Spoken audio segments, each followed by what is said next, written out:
On this Ring the Bell game, which has no bell by the way, Sissy and Weak are at the same peak. Now, Sissy is slightly above Weak. Like me, like me, like me. That's what he said, that's what he said, that's what he said. Sorry. Is this really the first time Ed's seeing this monster drawing?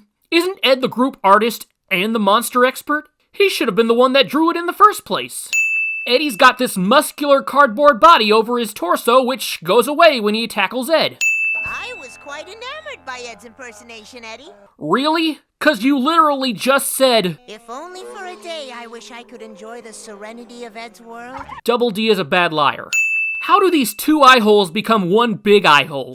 That idiot attacked me, then busted through the garage. Edzilla attacks Eddy and leaves, but with all the other kids, he kidnaps them and sticks them to his bedroom wall. Was Eddy just not good enough to go up on the wall? Poor Eddy. Somewhere in between Edzilla's aftermath and this argument, Eddy loses a shoe. I told you about Ed's overactive imagination. I'm the one who got over-imaginated all over. Ed's prone to overstimulation, Eddy. You're the one who dressed him up. Eddy made some really good points. He pretty much proves to Double D that this was his fault. Sure, Ed's got an overactive imagination, but Eddy's prone to overact when you mention customers, which Double D should know by now. If Eddy's had a giant bandage this whole time, why didn't he use it on himself after he got attacked? And I'm the king of Siam. Fuck the king and I. Since when are Chunky Puffs green? Actually, we see a whole lot more Chunky Puffs later in this episode, and they're not green.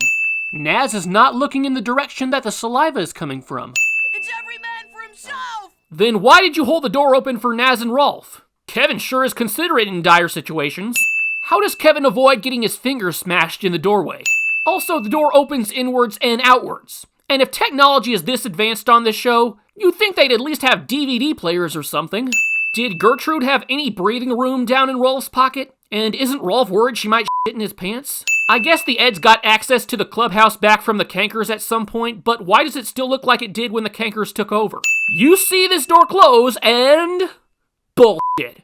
Double bullshit. The beast circles with hunger. We must appease it with a sacrifice. Seriously? You're gonna try to sacrifice the only female? Don't you have any hope that you might survive the monster's rampage and after the world is plunged into a post-apocalyptic anarchy, try and repopulate?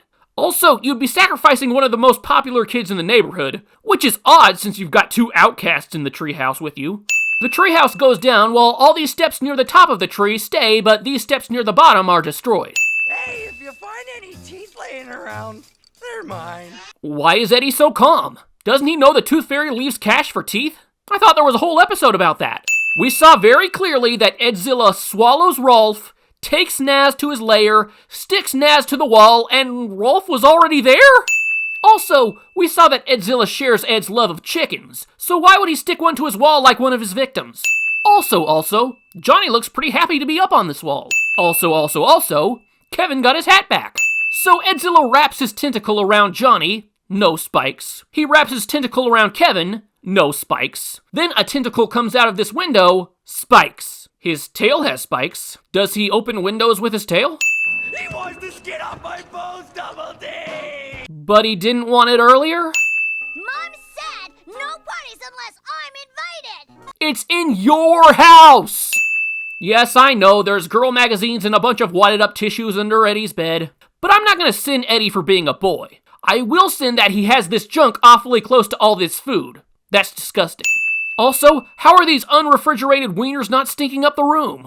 Double D and Eddy fall in different directions, but land right next to each other.